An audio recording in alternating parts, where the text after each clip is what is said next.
Greetings and salutations, everyone. I don't know why I went with that, but we're here now. I'm having another one of those moments where I feel like it's been way too long without one of these comics, but it's been the right amount of time. Like, everything is normal, nothing was delayed, as far as I know, so it's just a weird feeling, I guess. I'm just gonna get on with it because just from the cover alone, I feel like I'll have a lot to talk about with this comic, so yeah, let's go. Like, the cover. What's not to love about it? Like, the nighttime cityscape. You know I'm a sucker for those. I'm pretty sure I've talked about it before on the channel. Like, the little details in it, like the Hexa Echo. That's how you read it, I think. Sign from Sonic Heroes. And the red and blue sign that says Chaos Cola versus Chaos Soda.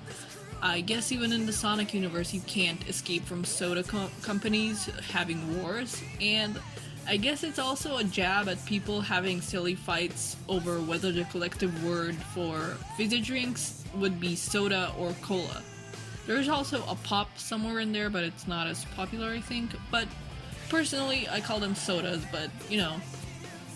And I like the tiny Sonic and Tails flying in the background too. And there's just so many silly and lovable details here, like a wanted poster for Starline that says, "OMG, this weird creep is still at it. Stop it. Nobody likes you." I love the fonts used here too. They remind me of old posters. And there's a poor little worm there being investigated by Vector and SPO. And SPO is equipped with just a ridiculous amount of kunai. 5 of them. Yeah, there's 5 of them. There's even one on his horn. I can just imagine it spinning around there, willy-nilly.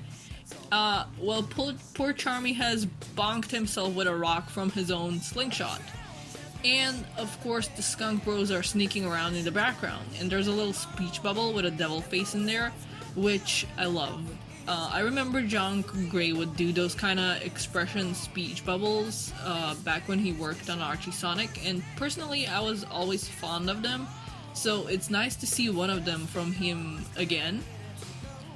And also, when are we getting an official Sonic magnifying glass? Like, come on. We got a Sonic toaster, a Sonic pizza cutter. Surely we can get a Sonic unless we're keeping strictly to kitchen things. Would you need a magnifying glass in a kitchen? Maybe. I know I've rambled on about the cover more than I usually do, but there's just so much to take in, and it's a delight. I love every tiny detail on this. It's just stellar work from John Gray once again, and amazing colors from Reggie Graham. I hope I'm pronouncing that right. That go perfectly with the line art. But yeah, getting on with it, not only are the Chaotix back, but so are Night and Dawn, briefly, I'm assuming. Like, they're not gonna be like the whole issue, but still. They were babysitting Charmy throughout the night, and I think that's adorable. Just all of this is so adorable. Charmy falling asleep as soon as he's in Vector's arms. SPO and Vector taking out and returning books for Charmy because he's banned for life from the library. But they don't want to hurt his feelings with that fact. Also, who bans a 6-year-old for life from the library? A bit excessive. But then again, it is Charmy, so like, what did Charmy do? I want to know. So, Knight gave them some hints that there's some trouble in Central City that they might want to look into. If you recall, and if you read Imposter Syndrome so far, that's the city where Surge and Kit caused traffic problems and power outages without anyone knowing it's them. So, the Chaotix were in a traffic jam, but then they cheat, according to that guy, by having Charmy fly them out of there in the Sonic Heroes formation. So, him being able to pick up both SPO and Vector is canon to the comics. They get to the city and it's pretty chaotic. People are angry due to the traffic troubles and the power outages, and like there have been car crashes and stuff, and we have a big crowd shot that has a lot of references. I definitely won't get them all, but here we go. I know this old man here is a reference to a character from OKKO Let's Be Heroes. but I can't remember his name. I haven't watched the show. I really need to get on it. His name was like Stroingy Boingy or Wiggly Tiggly or something like that. And this girl, I don't know if she's a reference, but she seems so familiar. I don't know if she's a reference or just a really neat like NPC design that's familiar to me for no reason, but I figured I'd point her out in case anybody recognizes her. And this one is definitely a Sonicified Detective Conan reference. And this one is definitely Reagan from Mob Psycho 100.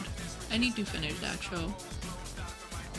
This one, I know it's a reference to someone, just no idea who. I saw people post about him on Twitter using a picture of the character he's referencing, but they didn't post the name or where he's from, so I have no idea. This one, I'm unsure if it's a reference, but he reminds me of Flying Frog from Archie Sonic. It could be just a coincidence though, not all frogs are Flying Frog after all. It's just the fact that he's a frog and has a brown vest and boots and a scarf, though Flying Frog's scarf was white and not yellow. And lastly, we have a freaking Sonic version of Waldo from Where's Waldo? Amazing. I think it should become like a running gag that he's hidden whenever there's a big crowd shot like this so we can find him. But yeah, that's all the references that I caught here, and I wouldn't be surprised if I missed some. Oingy Boingy, or whatever his name is, I really don't know his name, like, it was a rhyming type of two-word thing. But anyway, he says that he saw who did all this, and that they're a mutant crocodile living in the sewers. We also get a clear look of the purple guy whose reference I don't know, and the Detective Conan reference. Though now that I look at her more, that girl next to him is designed a bit too specifically, so she's probably a reference too. They go to the sewers and they find these cut up wires there, and we get an adorkable moment where SPO teases Vector because he is now an actual crocodile in a sewer. Suspicious. Just yeet the child, along with Shuriken, as you do. But they spot someone that's obviously rough, as in the skunk, and they yeet the child at him, but he escapes, though Charmy sees which way he went, so they're gonna follow him. Also, we get a rare Charmy with like his goggles down. He looks really nice. You're in a sewer, SPO. I don't know how to break this to you, but you very much did go down in a sewer. I don't know what you expected. Anyway, they can't see a thing, so they retreat. And definitely Ruff's silhouette watches them as they do. I don't know yet if we'll actually see my two fave skunks, or if this is just set up for a future plotline. Ruff was carrying a crate that he dropped when Charmy was tossed at him, and it's full of Badnik parts, scrapped ones. Also, wow, Badnik faces look super creepy without the eyes. Like that upside down one, that's, I think, a Motobug face or a Buzz Bomber face. That's really creepy. But a label on the crate sets it to have come from from the central shipping yard. Oh my god. So that's where the Chaotix are headed next. They arrive there, and this panel is more pretty than it has any right being. Those artists are flexing, good for them. Not to go posting nearly full pages, but Charmy just called Vector stinky. However, it turns out that what reeked in the sewers wasn't just a sewer-specific scent. It turns out they were actually on the trail of something that reeks, that isn't just a sewer. The scent leads them to this round-down, like, storage house on the docks. And it turns out that SPO can hear voices inside. Like, it looks abandoned, but SPO goes over and he can hear voices inside. Okay, I gotta post this. SPO turns invisible to go in, and I gotta say this is the coolest way they've ever illustrated him going invisible in the comics. Okay, yeah, so it wasn't just him turning invisible, they were using it for his invisibility in general. And yeah, this is definitely the coolest way to show his invisibility in a comic. And I hope that they do this in the future too. Him being grayed out or just his outline being visible is a fine way to show it, sure. But this is so cool and creative. Anyway, enough gushing. The Skunk Bros are here, and turns out that Ruff is the stench that they were following. He did a skunk thing, and his skunk thing, and skunk stunk up the sewers. Oh my god, I'm tripping over my words. Skunk stunk. But yeah, he stinks up the sewers even more, so the Chaotix would retreat as they did. But they tracked them down anyway. Oh, us fans that love the characters that don't get as much attention are getting some good food this issue. First Night and Dawn, then Rough and Tumble, and now even Clutch is back. I'm so glad because I was hoping that he'd be back and that he wasn't a one-off thing. Like, it didn't seem that he would. Like, he got a model sheet and everything. Like, they bothered to design him with a model sheet. But so many characters are so well designed in this comic, like even the background ones, so you never know which ones are just a one-off thing and which ones are actually gonna come back. Okay, so it turns out that Clutch's whole estate, the resort and everything were confiscated since it got revealed that he's an awful person that mistreats his Chow. Though he's managed to salvage some of it, it seems that it was mostly the scrap badnik parts that he was selling to people. Cane gun! The cane gun is back. It's more of a shotgun. Like I thought, because of the perspective the last time it showed up, I thought it was like a old-timey gun, but no, that's a freaking shotgun, disguised as a cane. But okay, so Clutch was about to snap at Rough and Tumble, and I believe it was mentioned in a Bumblecast that Clutch is really cruel to his Chow no matter what, but that he treats those he employs relatively well. Like people, not Chow. However, if they fail him like this, he gets more cruel towards them, and I guess we saw a glimpse of that here. However, just as Clutch was about to act on his word, the railing SPO was leaning on creaked and Clutch fired at him. He missed, fortunately, but the dusty debris falls on SPO and gives him away despite his invisibility. SPO calls for Vector and Charmy though, and Vector can blow open doors like that just with his roar. So him just blowing stuff away with his voice alone is canon to the comics now. And I guess by extension the games too, since this is all Sega approved. You could do that, right? I think you could do that in Sonic Heroes. Yeah.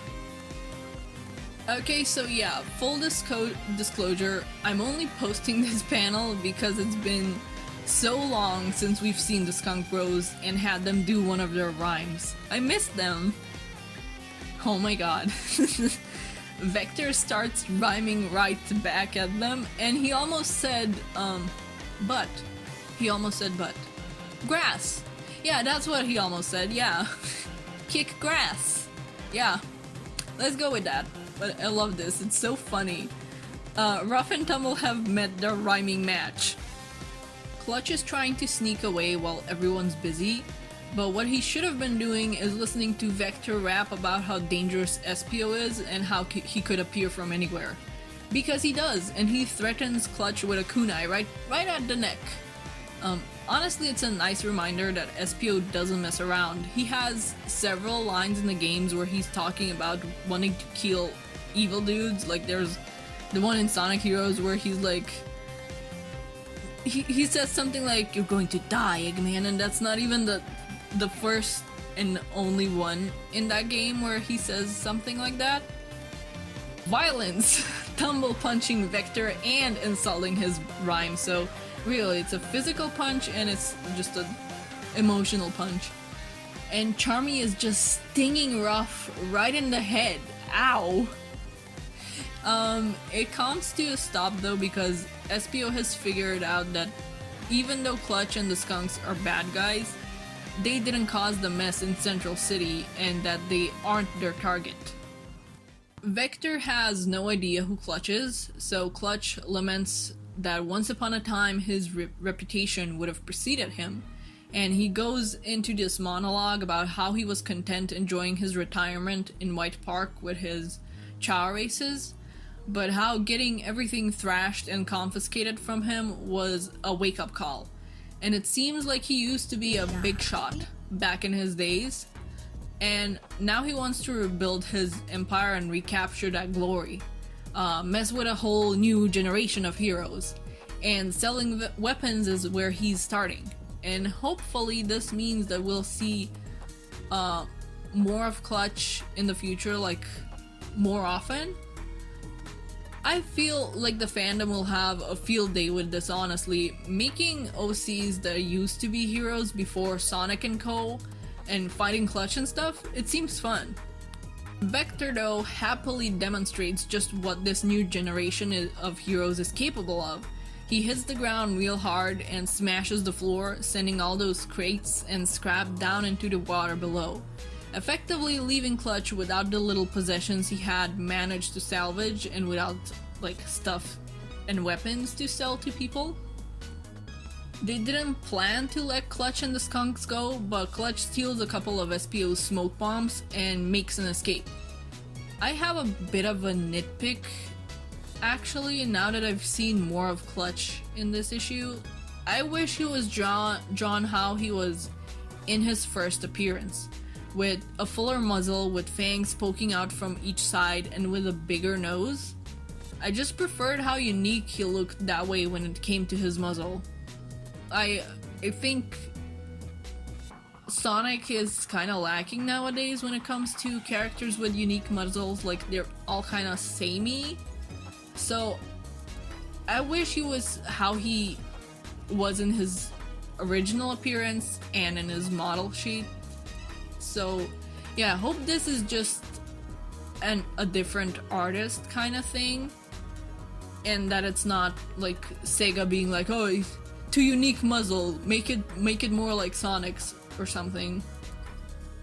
Clutch leaves like, spread the word, Chaotix, Clutch the opossum is back, like the villain he is. I wonder if there's gonna be characters that haven't faced Clutch on screen that know who he is from the old days. Maybe Vanilla, like she's not as old as Clutch, obviously, though it'll be cool to allude that she was one of the older heroes that would fight Clutch back in his prime, maybe? Just a pipe dream on my part though, probably. But yeah, the Chaotix have no idea who messed with Central City, and their trail has gone cold. We know who it is, of course, but the plan Starline had basically worked, where nobody knows that it was Kit and Surge, and by extension him, that did this. So we leave off on this cool panoramic view of the city at sunset, and a hint for what's to come, calling all badniks. I guess next issue we'll see Eggman's reaction to Starline's plans, maybe? Or maybe Starline is gonna be like controlling the badniks, we'll see. I'm looking forward to it. This is all to the road of issue 50 of the main comics, and I'm very excited, want to see what's in store. But this was a nice issue. I feel very satisfied with it. We got to see the Chaotix in action, and Night and Dawn get a bit of screen time, and so did Rough and Tumble and Clutch. I really didn't expect Clutch. Like, I figured that the Skunk Bros would probably be in there, because I think the solicitation for the issue was saying how the Chaotix were gonna be on the wrong trail, and they were gonna be going after the Skunks. But I didn't expect Clutch to be here. I'm glad to see him again, and I'm glad that it's alluded that he's gonna be rising through the ranks of being a bigger baddie in these comics. But yeah, those are my rambles. There were a lot of rambles this time. I feel like we don't usually go to 20 minutes in recent times. But yeah, I'm excited. I'm excited for the next issue of Imposter Syndrome as well.